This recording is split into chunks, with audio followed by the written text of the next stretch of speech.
Bonjour à tous et bienvenue dans ce nouvel épisode de la Arkham JCE TV. Aujourd'hui, je vous retrouve pour vous présenter un petit deck Lily Shen dans un instinct de survie. Donc, alors, comment ça marche? Tout d'abord, sachez que je me suis basé sur le deck ici. Dont je vous mettrai le lien en description pour pour m'inspirer de ce que j'ai fait. Donc ici en fait l'idée c'est évidemment de jouer Lily Shen, mais d'avoir un build qui soit le plus équilibré possible entre le combat et l'investigation. Le guide ici que je vous mettrai en lien, dont je vous mettrai le lien en description, vous présente plutôt un build de Lily qui est combattant en faisant du support pour tout ce qui est investigation. Moi j'avais vraiment la volonté d'être aussi efficace que possible dans l'un et l'autre. Alors pour Lily Shen, c'est un peu plus compliqué, puisqu'elle est clairement orientée combat et ses solutions pour investiguer sont un peu limitées. Donc, alors, avant de vous parler du build en lui-même, je vais repasser 2 minutes sur Lily. Donc, qu'est-ce qu'elle raconte? On voit qu'elle a 3 de volonté, 2 d'intelligence, 4 de combat, 3 d'agilité, 7 dans chaque. Je ne suis pas en français ici, je vais changer ça tout de suite. Tac tac. Voilà. Bon, ça ne change pas grand chose. Elle a 7 en agilité, 7 en point de vie et 7 en point de santé mentale. Du coup, la particularité de Lily, c'est d'avoir des disciplines. Donc au début quand on fait le deck, on doit choisir une discipline à inclure dans son deck. Et tous les 15 XP, on va pouvoir choisir une nouvelle discipline. Voilà. Alors ici, le but étant d'avoir une Lily Shen qui tape et qui investigue.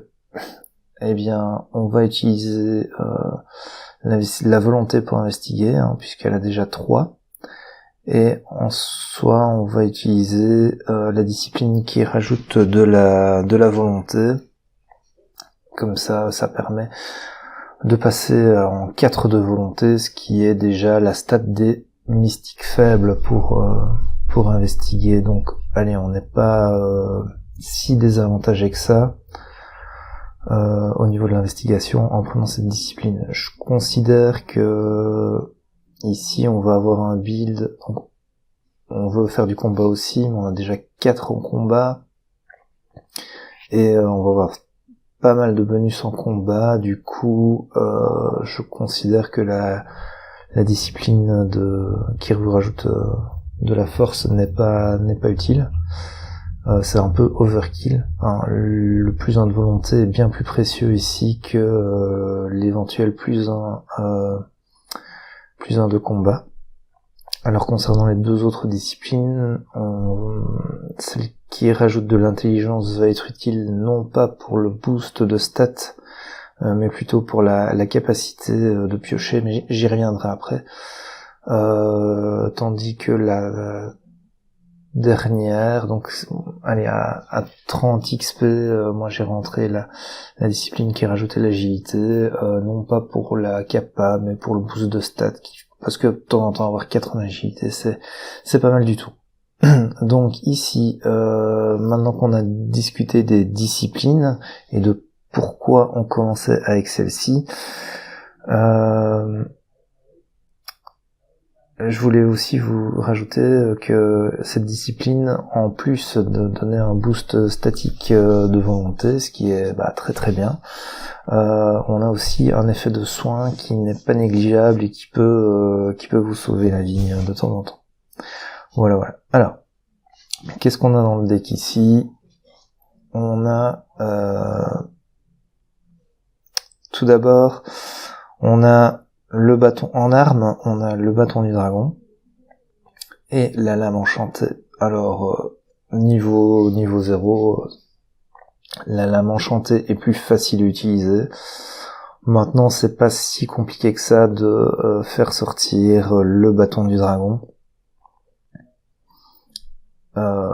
et de l'activer. Il y a quand même pas mal de choses à poser ici en sort.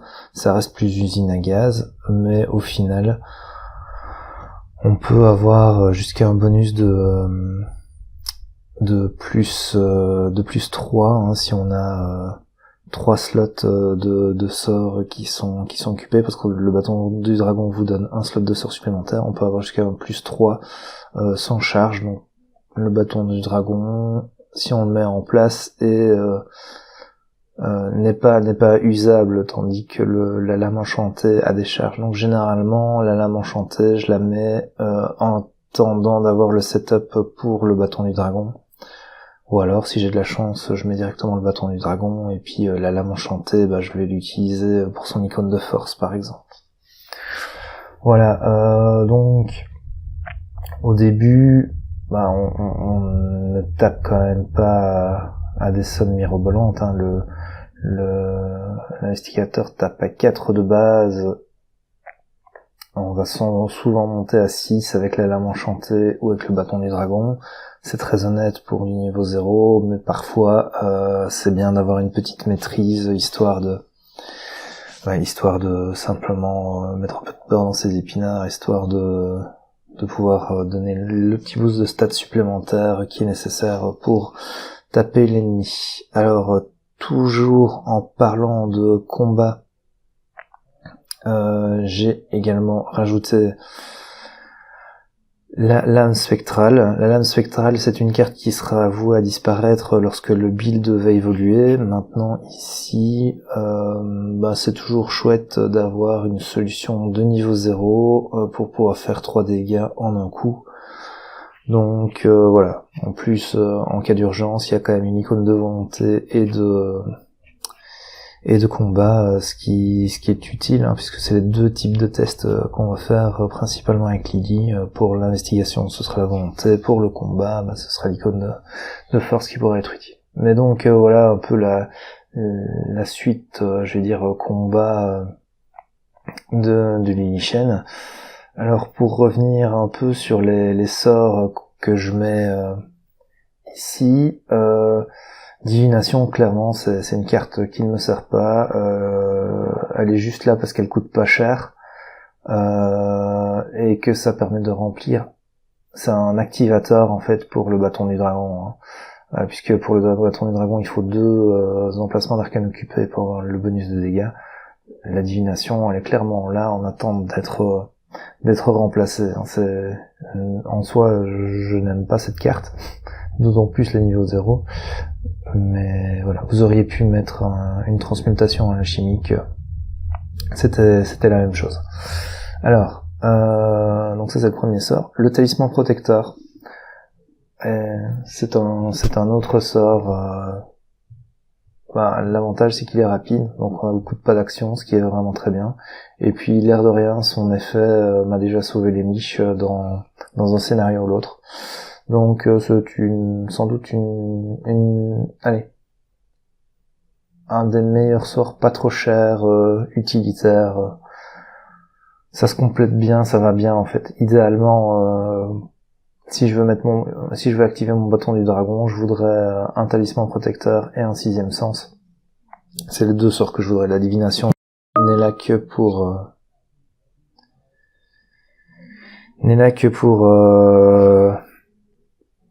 comment dire, activer le bâton du dragon. Du coup, ça c'était pour tout ce qui était combat et les sorts liés. On a pour la partie investigation, on a le 6e sens que vous connaissez bien, hein. Ça permet de faire des investigations en volonté et éventuellement si on a un symbole spécial, ça permet d'aller choper des indices dans le lieu d'à côté. Ça nécessite de la volonté, donc comme je l'ai dit, on est à 4 de base puisqu'on a choisi la discipline harmonie de l'esprit. On rajoute un Saint-Rosaire, histoire de passer à 5, ce qui nous permet d'avoir une bonne base pour faire des investigations. Enfin, je veux dire, au niveau 0, ça reste quand même très correct, hein, d'investiguer à 5. On aurait pu mettre un deuxième Saint-Rosaire. Ouais, j'aurais dû mettre un deuxième Saint-Rosaire. Ici, dans ce build-là. Je le corrigerai, tiens, dans le lien que je vous donnerai. Et puis aussi pour aider à l'investigation, on va avoir lire les signes. Ça permet de choper 2 indices en investiguant à 7 de base, ce qui est quand même très bien, donc c'est vraiment très chouette. On rajoute à ça le cran, qui permet de booster sa volonté, hein. Alors vous verrez ici, j'ai également mis libérer l'âme. Libérer l'âme, ça a deux fonctions dans le deck. Ça a premièrement la fonction de pouvoir aider à payer les sorts, hein. Un talisman protecteur, avec ça c'est gratuit. Un 6e sens également, et pour les sorts qu'on utilisera plus tard dans le deck, ça va être très bien aussi. Mais surtout et aussi, c'est que ici il y a 2 icônes de volonté, donc vous avez un 6e sens posé, vous avez un test un peu compliqué, bam, on rajoute ça dans le test et ça passe bien, quoi. C'est vraiment une super carte pour ce deck libérer l'âme. Du coup, est-ce que j'ai non, j'ai pas parlé de tout, presque, mais pas encore.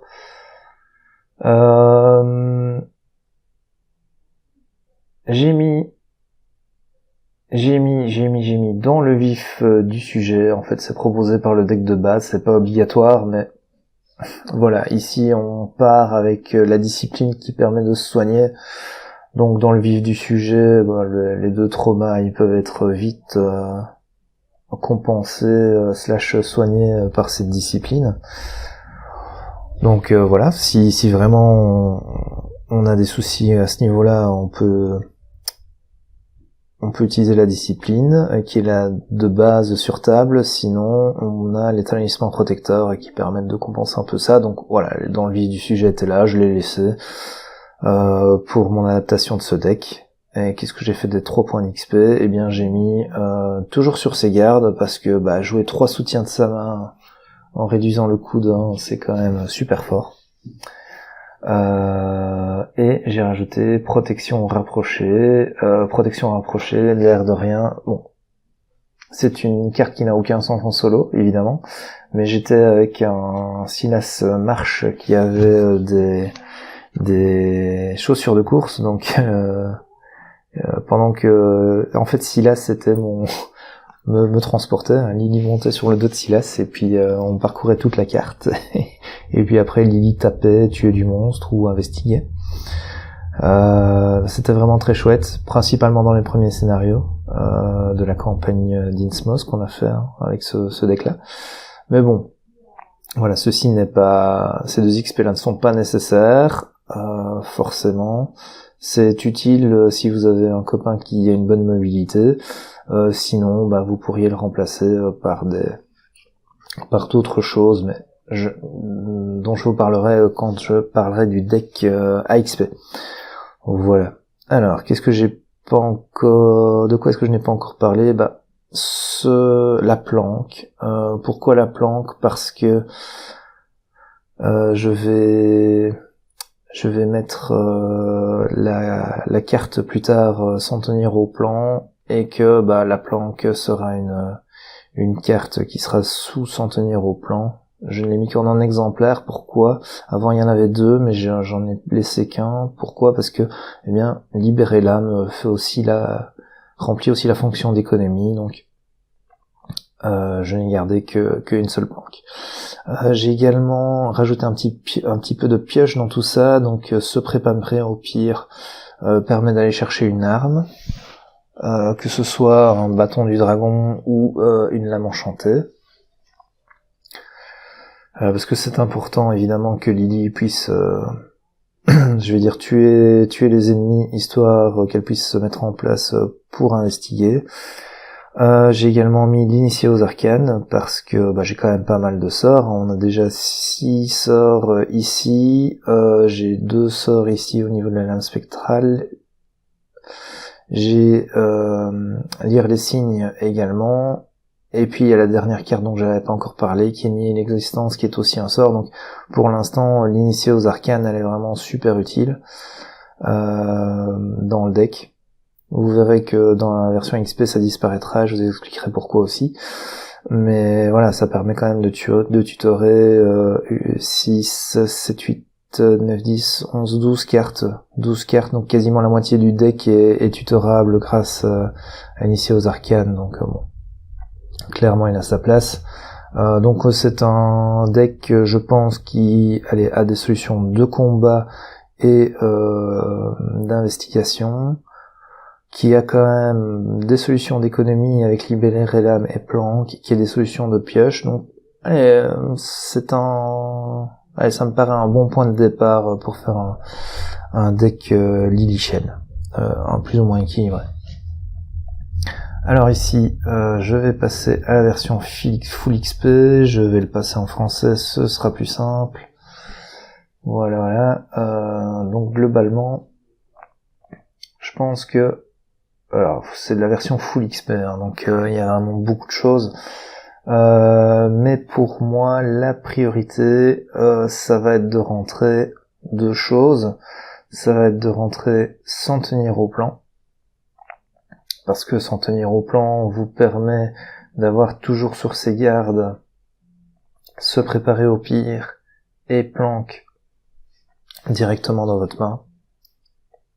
Donc ça, je vais dire, c'est vraiment la base, hein.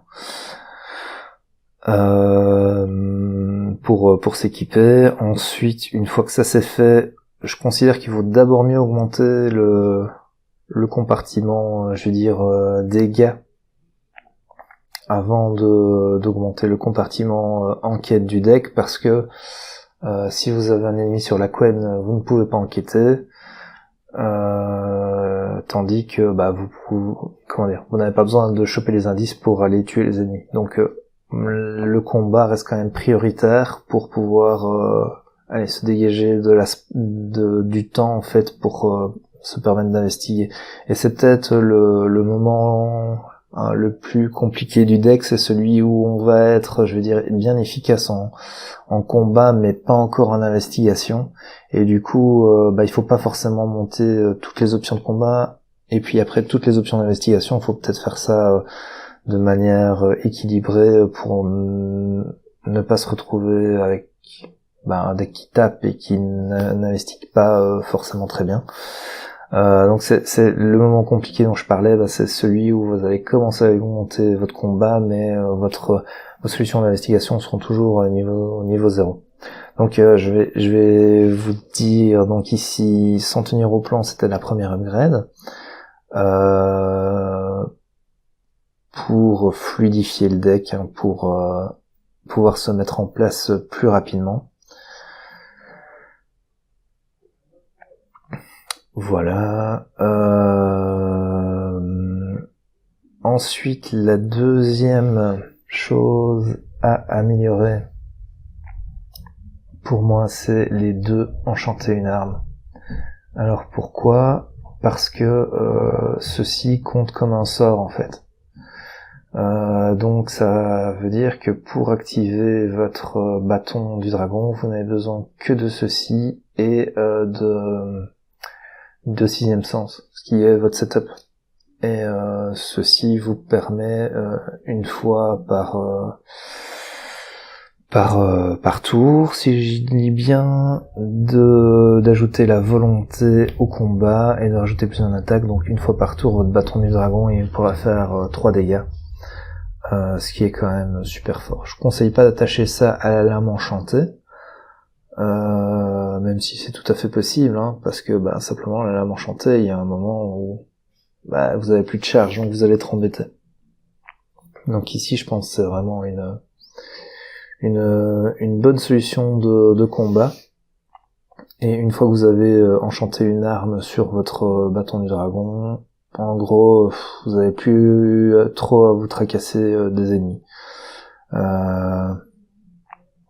Vous avez ici j'ai remplacé toutes mes armes par 2 marteaux cyclopéens et un fiable, mais ces upgrades là, vous n'êtes pas obligé de les faire tout de suite. On peut tenir un très long moment dans une campagne. Enfin, j'ai tenu un très long moment dans ma campagne Innsmouth sans souci, en utilisant juste le bâton du dragon avec enchanter une arme. Donc bon, allez, ces XP là, c'est du confort, et clairement c'est pas indispensable, même si c'est très très intéressant, et c'est très très marrant de se dire on tape de base avec en ajoutant la volonté à la force. Donc bon. Donc dans un premier temps, s'en tenir au plan. Dans un deuxième temps, enchanter une arme. Ensuite, il faut booster un petit peu les solutions de volonté, en fait, pour les solutions d'investigation. Et une très bonne manière de faire ça, c'est de rajouter un ou voire 2 prophétiques. Pourquoi ? Parce que ça vous permet à la fois de payer pour vos sorts. Donc si vous posez votre prophétique avant de poser vos sorts, que ce soit enchanter une arme ou 6e sens, ou même le talisman de protection, eh bien le prophétique vous génère 2 ressources par tour que vous pouvez utiliser, soit pour économiser de l'argent et payer vos sorts, soit pour booster vos tests. Donc ça, c'est vraiment très utile. Une fois que vous en avez que un dans le deck de prophétique, vos tests d'investigation avec 6e sens, vous allez respirer tout de suite beaucoup plus. Voilà. Donc ça, c'est, je vais dire, l'upgrade pour l'investigation. Alors, une fois que vous avez fait ça, vous êtes quand même relativement bien dans votre deck. Vous devriez, si je ne dis pas de bêtises, avoir atteint vos 15 XP. Donc à 15 XP, comme je vous l'ai dit, on rajoute une discipline. Pour moi, la deuxième discipline à rajouter, c'est celle qui booste l'intelligence. Pourquoi ? Parce que simplement, l'intelligence, ici, on s'en fout, clairement. Et ça vous permet de mettre votre main à 5. Et du coup, c'est une très très bonne solution de pioche. Pour une action, vous pouvez avoir jusqu'à 5 cartes, ça vaut clairement le coup. En plus, vous pouvez toujours par chance choper un Elder Sign sur un test et retourner cette discipline sur sa face non intacte du coup. Donc bon, c'est toujours bien. Et alors, une fois que vous savez cette discipline-là, eh bien votre besoin pour l'initier aux arcanes diminue en fait. Pourquoi ? Parce que déjà, eh bien, vous avez l'initier aux arcanes, c'est une solution de pioche. Maintenant, s'en tenir au plan, ça va vous réduire la taille de votre deck déjà de 3 cartes. Donc on a déjà réduit la taille de deck. Et ici, vous avez une solution de pioche qui va vous permettre d'avoir quand même jusqu'à 5 cartes d'un coup. Du coup,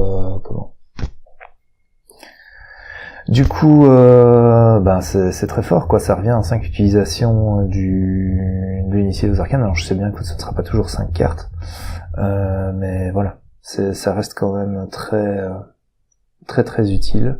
Et honnêtement, une fois que j'ai eu cette discipline, je n'ai plus ressenti le besoin d'avoir un initié aux arcanes. Avoir les deux, c'est un peu un petit peu too much, un petit peu overkill. Voilà. Donc ça c'était le premier palier d'upgrade, hein, donc s'en tenir au plan, enchanter une arme, les 2 prophétiques. Et puis ça vient tout seul, avec les 15 XP, la quiétude de la pensée, la discipline quiétude de la pensée. Ensuite on va passer aux upgrades vraiment lourdes, qui pour les derniers XP. Donc vous voyez ici le marteau cyclopéen. Très honnêtement, une fois que on a le marteau cyclopéen sur la table, je n'ai plus aucun problème pour le combat, hein. J'en avais déjà pas spécialement avant, mais parfois je devais rajouter une carte ou l'autre dans un test. Mais une fois qu'on a le marteau cyclopéen, bien sûr, ça change complètement, puisque vous tapez avec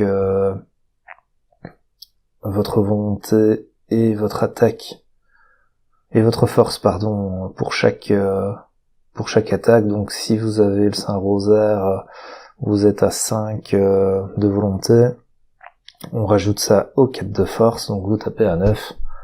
C'est quand même bien confortable. Et si jamais vous activez enchanter une arme, vous rajoutez une deuxième fois votre volonté, donc vous tapez à 14 pour 3 dégâts. Voilà, voire 4 si jamais vous réussissez votre test de 3 ou plus avec le marteau cyclopéen. Donc, allez, le marteau cyclopéen, ça fait de Lily vraiment un mastodonte, et il n'y a plus rien qui peut se mettre en travers de son chemin, à part l'échec automatique évidemment, mais vraiment, on a eu aucun souci avec les monstres un peu gros et les boss, de fin de campagne. Voilà. Et une fois que vous avez le marteau cyclopéen posé, avec l'XP qui m'est resté, j'ai mis des biens préparés, tout simplement parce que comme sur le marteau cyclopéen vous avez 2 icônes de force, 2 icônes de volonté, le bien préparé vous permet d'aller chercher des icônes d'un soutien qu'on contrôle pour les rajouter au test qu'on est en train de faire. Comme elle utilise sa volonté et sa force, utiliser les icônes du marteau, c'est juste top en fait. Et donc cet upgrade là, bien préparé, c'est une upgrade aussi bien pour le combat, c'est clairement pas nécessaire pour le combat, hein, mais aussi bien pour le combat que pour l'investigation. Mais du coup, pour l'investigation, vous avez plein de solutions. Donc vous avez vos 5 de base, vous avez deux boosts possibles pour chacun des prophétiques, et vous avez le bien préparé qui peut aller chercher les icônes du marteau cyclopéen. Donc bon, voire du talisman de protection s'il est sur la table. Mais voilà, vous avez plein de manières d'investiguer, allez, disons que vous avez 3 actions, vous allez avoir 2 icônes 2 fois avec les 2 bien préparés, donc ça va vous faire un +2. Et vous avez 4 sources, donc on va dire en moyenne, vous pouvez, si vous faites 3 actions d'investigation sur un tour, vous pouvez investiguer à 5 plus 3. Donc ça ferait investiguer à 8 avec toute cette attirail là. Voilà, et comme j'ai dit, ça vient plutôt vite, hein, puisque le deck on réduit sa taille avec s'en tenir au plan, plus la discipline ici, ça va vraiment très vite. Voilà. Que dire d'autre? Ouais, donc comme je l'ai dit, les initiaux arcanes, je les ai enlevés de là. J'ai rajouté j'ai enlevé par rapport au deck de base les lames spectrales, parce que clairement en combat on peut faire des attaques à 4 dégâts, donc c'est plus du tout nécessaire. Ici, il y a un fiable. Fiable, c'est vraiment le dernier truc, la dernière upgrade du deck. Hein. C'est vraiment si vous voulez. En fait, ce qui se passe, c'est que comme enchanter une arme et le marteau cyclopéen vous rajoute la volonté à l'attaque, eh bien, fiable, comme ça donne plus 1 à chacune de vos compétences, en réalité, ça vous donne un bonus de plus 2 dans ces cas-là. Donc, c'est fort. Maintenant, c'est clairement pas nécessaire, en fait. C'est clairement pas nécessaire. Du coup, bon, je l'ai mis en x1. Si on l'a, on est content. Mais ça n'est pas ce qu'il y a de plus utile, quoi. Alors, qu'est-ce qu'on a d'autre ici? Se préparer au pire, je ne l'ai plus qu'en x1. Je n'ai plus non plus dans le deck que des marteaux cyclopéens, hein, puisque c'est clairement l'arme que je veux. Donc je pioche jusqu'à avoir ça. Sachant que j'ai un se préparer au pire qui sera dans ma main de départ, enfin, qui sera sous centenaire au plan au début de la partie, donc allez, j'ai quand même de bonnes chances d'avoir mon marteau cyclopéen en faisant mon mulligan plus utiliser se préparer au pire. Les libérer l'âme reste, lire les signes ça reste, hein, parce que toujours bien d'avoir des compléments au point d'investigation. J'ai mis des preuves aussi pour avoir un peu de gain d'action. Et comme on tue très facilement les ennemis, ça permet de choper des indices. Donc voilà. Ouais, vous voyez ici, j'ai mis les promesses de pouvoir. Bon. Ajouter un maudit dans le bag pour un test avec 4 icônes en plus, je considère que ça vaut le coup. J'ai mis ça, si on n'est pas encore en place et qu'on doit faire des tests d'investigation, on est bien content d'avoir ceci. Et je vois que j'ai mis des déterminations. Bah oui, détermination, j'aurais pu le mettre dans le deck de base en fait. Parce que ça rajoute de la force et de la volonté, c'est les 2 stats qu'on veut pour Lily. Alors pourquoi est-ce que je l'ai mis là et pas dans le deck de base? Parce que ici le cran et la maîtrise permettaient de piocher une carte. Et au moment, je veux dire au début, dans le deck de base, on est content d'avoir de la pioche, hein, puisqu'on n'a pas encore la discipline qui étude de la pensée, et on n'a pas encore s'en tenir au plan, donc voilà, j'avais mis plus de pioches dans le deck de base que ici, mais clairement détermination, c'est une très bonne carte, c'est polyvalent en fonction de ce qu'on veut faire. Voilà. Qu'est-ce que... Oui, évidemment, les divinations ont disparu, elles ont été remplacées directement par enchanter une arme. Ça c'est dit. Les initiés aux arcanes ont disparu et je ne les ai pas remplacés par un autre allié. J'avais éventuellement pensé à Frère Xavier pour booster la volonté, mais le problème de Frère Xavier, c'est qu'il coûte 5, et donc je considère que c'est trop cher. En plus, Frère Xavier est un allié qui est destiné à mourir, en fait. Pour infliger des dégâts, donc je ne l'ai pas mis. Alors, qu'est-ce que j'ai mis d'autre? Ouais, j'avais un moment voulu mettre la main du destin, parce que c'était un sort qui permettait de tutorer avec l'initié aux arcanes. Mais le 3 de coup était vraiment trop cher, même avec libérer une âme dans le deck, donc je l'ai pas mis au final. J'avais mis glissement éthéré, que je n'ai jamais utilisé. Donc je l'ai fini par le sortir. Et j'avais également, et ça je pense que c'est une option, c'est peut-être une option sur laquelle il faudrait que je reteste, mais la bandoulière à 2 XP, je pense que c'est une solution qui peut être intéressante, surtout si on joue bâton du dragon ou marteau cyclopéen, parce que ça va vous permettre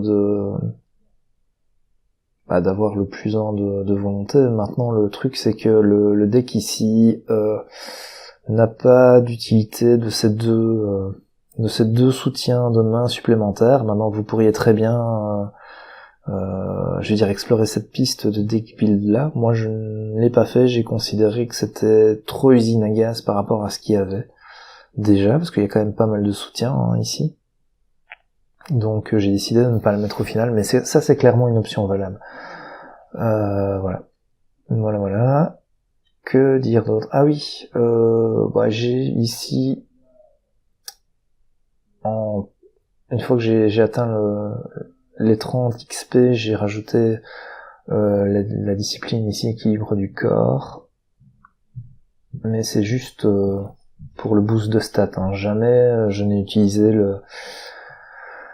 l'action effectuer jusqu'à 3 actions combattre, échapper à différentes, une à la fois. Je pense qu'à ce niveau, quand on atteint 30 XP, on a clairement, je vais dire, de quoi faire des dégâts en masse avec juste une action. Donc voilà, je n'ai jamais. Et comme j'ai pas d'autres moyens de taper que mon marteau cyclopéen, je n'ai jamais utilisé cette capacité en fait. Mais voilà, clairement, il doit y avoir moyen de le faire. Hein. Il doit y avoir moyen de le faire, mais c'est pas l'esprit du build ici. Voilà, je pense que c'est tout. Donc au final, on a ici un Declichen polyvalent. Je pense qu'il pourrait s'en sortir en solo sur une campagne standard. Je suis pas certain du solo sur de l'expert, mais sur du standard, clairement, ça a les qualités qu'il faut pour s'en sortir. Ça fait des dégâts en package, donc pas à la fois, et donc ça peut tuer même des gros monstres. Donc en solo c'est bien, et en investigation, certes ça ne prend les indices que par an, mais il y a pas besoin de plus en solo en fait. Donc allez, je pense qu'on a un deck ici qui peut être solide et qui peut être assez marrant à jouer. Voilà. Alors je suis désolé, la vidéo ici a été faite un petit peu à l'arrache, dans des conditions un peu particulières. J'espère que ça ne s'est pas trop ressenti. J'étais un peu dans le rush pour tourner la vidéo, donc voilà. Excusez-moi si j'ai manqué de précision sur certains points. N'hésitez pas à poser vos questions, j'y répondrai sans souci. Voilà. À très bientôt. Salut.